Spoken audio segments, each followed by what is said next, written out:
It was amazing how many children you could fit in a minivan if you tessellated carefully and maintained only the most basic level of safety. 4 in the very back, 2 of whom were painfully wedged in the space normally afforded to one child. A single lap belt over those 2. A choice both illegal and stupid, but there you go. And thank goodness they were skinny. Francis Bloom always had this vague belief that in the event of an accident, the pressure of all those little bodies would hold them in place. 10 seconds with a physicist would have cleared that up, but she didn't know any. And seeing as she rarely made it above 20 miles per hour in traffic, she might have been right. She was a careful driver, especially with other people's kids in the car, and so far she hadn't needed to put her nutball theory to the test. In the middle, the 2 littlest ones sat securely in actual car seats. And next to her in the front, holding sway over the CD player, with the attention to power and detail only a teenager could wield, her eldest daughter, Ava. 7 children, the genetic arsenal of 4 families.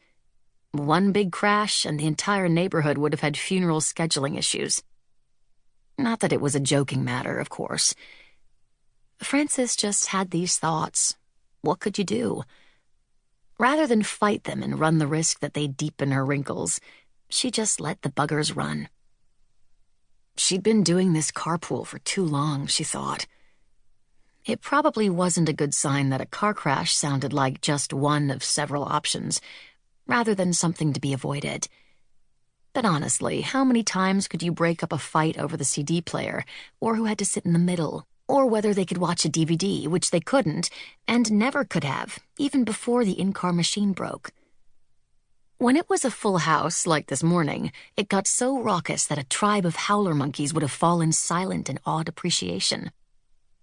Mind you, these were professional children, the offspring of creative people and deep thinkers who'd marveled over them as babies, encouraged them to express themselves as toddlers, and wished they'd been more consistent and mean to them now that they were old enough to sass back.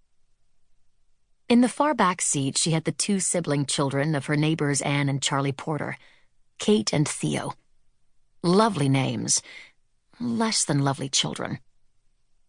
Kate, 6, specialized in the surprise attack, and often sat silently through the entire trip, rousing herself only to shove her brother viciously out of the van at the other end.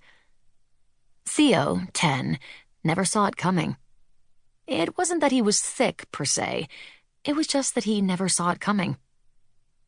Theo himself preferred a full frontal physical assault, with optional screaming in the ears. God knew how that dynamic would play out in therapy.